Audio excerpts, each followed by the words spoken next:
ખાદ્ય તેલ બાદ હવે ખાંડમાં તેજીનો તરખાટ। રાજકોટમાં ખાંડના ભાવ આસમાને પહોંચ્યા। એક જ મહિનામાં કિલોએ 30 રૂપિયાનો વધારો।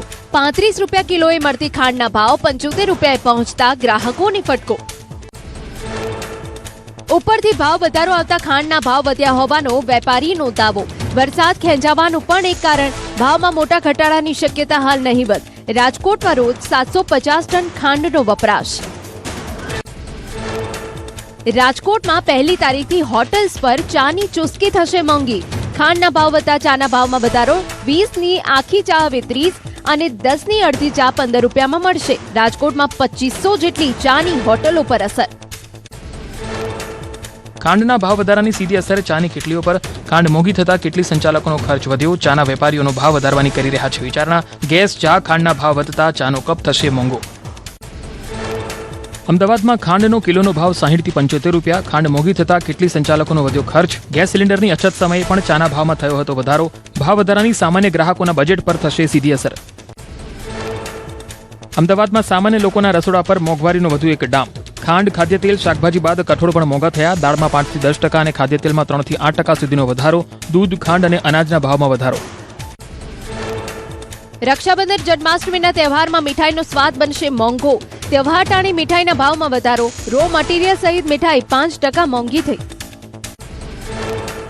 અમદાવાદમાં મીઠાઈના વેપારીઓ કાચા માલના વધતા ભાવના કારણે ચિંતામાં। ખાંડ, દૂધ, ઘી, ખોયા, કાજુ અને બદામના ભાવ વધતા કેટલીક મીઠાઈના ભાવમાં 5% સુધીનો વધારો। તહેવારોમાં ગ્રાહકોના બજેટ પર પડી શકે ભાવ વધારાની અસર।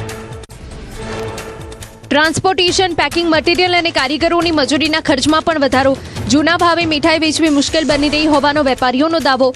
ખાંડના ભાવને નિયંત્રિત કરવા સરકાર સમક્ષ અપીલ કરાઈ। તહેવાર ટાણે મોંઘવારીનો વધુ એક માર। રાજકોટમાં સિંગતેલના ભાવમાં 15 દિવસમાં 50 રૂપિયાનો વધારો। કપાસિયા તેલમાં 60 રૂપિયાનો વધારો। ગૃહિણીઓના બજેટ ખોરવાયા। સિંગતેલના ડબ્બાનો ભાવ પહોંચ્યો 3000 પર। કપાસિયા તેલના ડબ્બાના ભાવ 2850 થયો। 50 રૂપિયાના વધારા સાથે સનફ્લાવર તેલનો ભાવ 2600 ની આસપાસ પહોંચ્યો। તહેવાર નજીક આવતા જ તેલના ભાવ વધ્યા।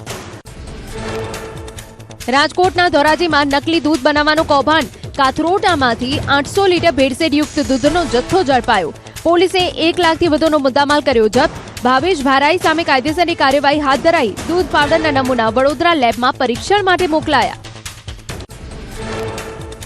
આણંદના તારાપુરમાં સરકારી અનાજ બારોબાર હોટલમાં ઠલવાયો। ફતેપુરાના સસ્તા અનાજના દુકાનદાર સામે આક્ષેપ। બગોદરા તારાપુર હાઈવેની હોટલમાં પહોંચાડાયું અનાજ। સરકારી અનાજ ઠાલવતો video viral. News 18 Gujarati viral વિડીયોની પુષ્ટિ નથી કરતું। સુરતના કામરેજમાં ફૂડ સેફ્ટી વિભાગની તવાઈ। કોસમાળા એન્થમ સર્કલ વિસ્તારમાં આવેલી હોટલ રેસ્ટોરન્ટમાં સઘન ચેકિંગ। 172 કિલો અખાદ્ય સામગ્રીનો કરાયો નાશ। લાયસન્સ વગર ચાલતા 2 એકમો સીલ। પાટણમાં શાળાઓ આસપાસ જંક ફૂડના વેચાણ પર પ્રતિબંધ। જિલ્લા પંચાયત પ્રમુખની રજૂઆત બાદ શિક્ષણ વિભાગ એક્શનમાં। હાનિકારક જંક ફૂડના વેચાણ સામે રોક લગાવતો પરિપત્ર જાહેર। નિયમોનું ઉલ્લંઘન થશે તો ફૂડ વિભાગ અને પોલીસને કરાશે જાણ। જિલ્લા પ્રાથમિક શિક્ષણાધિકારીએ તમામ તાલુકાની શાળાઓને આપી સૂચના। શાળાઓ નજીકની દુકાનોમાં જંક ફૂડના વેચાણ પર રોક। બાળકો જંક ફૂડથી દૂર રહે તે માટે શાળાઓમાં યોજાશે ખાસ વાલી મીટિંગ। આરોગ્ય વિભાગના અધિકારીઓની હાજરીમાં બાળકો વાલીઓને અપાશે માર્ગદર્શન। દ્વારકામાં વરસાદ ખેંચાતા ખેડૂતોની વધી ચિંતા। ખંભાળિયાના હરિપર ગામે મેઘરાજાને રીઝવવા 2 દિવસની યોજાઈ અખંડ રામધૂન। વરસાદના ભાવે સુકાઈ રહ્યા છે ઉભા પાક। જળસ્તર ઘટતા સિંચાઈમાં મુશ્કેલી। ખેડૂતો હવે મેઘરાજાની મહેરની રાહમાં।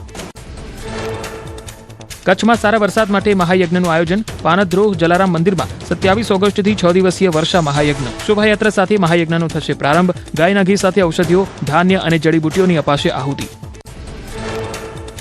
નર્મદાના સાગબારામાં જંગલ જમીન માટેના ધરણા 16મા દિવસે પણ યથાવત। બીમાર ખેડૂતો અને મહિલા આગેવાન લીલાબેન વસાવાનું કરાયું મેડિકલ ચેકઅપ। સાંસદ તેમજ ધારાસભ્યએ ખેડૂતોને આપ્યું સમર્થન। દાવાઓની પૂર્તતા ન થાય ત્યાં સુધી ખેડૂતોને હેરાન ન કરવા પ્રાંત અધિકારીએ આપ્યો આદેશ। વન સમિતિના વિરોધ છતાં પુરાવાઓ ગ્રાહ્ય રાખી ખેડૂતોને ન્યાય અપાવવાની ઉઠી માંગ।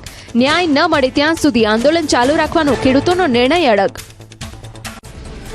અમદાવાદના ધોળકામાં પ્રદૂષિત પાણીનો કહેર। 4 ગામમાં કેમિકલયુક્ત પાણીના કારણે ગંભીર પરિસ્થિતિ। દૂષિત પાણી ખેતરોમાં ફરી વળતા પાકને મોટું નુકસાન। રોષે ભરાયેલા ખેડૂતોએ ખેતરોમાં જ શરૂ કર્યું અચોક્કસ મુદતનું આંદોલન। દૂષિત પાણીને કારણે પીવાના અને સિંચાઈના બોર સંપૂર્ણ બગડી ગયા. નુકસાન થતા ખેડૂતો આકરા પાણીએ જીવલેણ સમસ્યાના કાયમી ઉકેલની માંગ. પ્રદૂષિત પાણીના કારણે ફળદ્રુપ જમીન બંજર બની ગઈ હોવાની ફરિયાદ.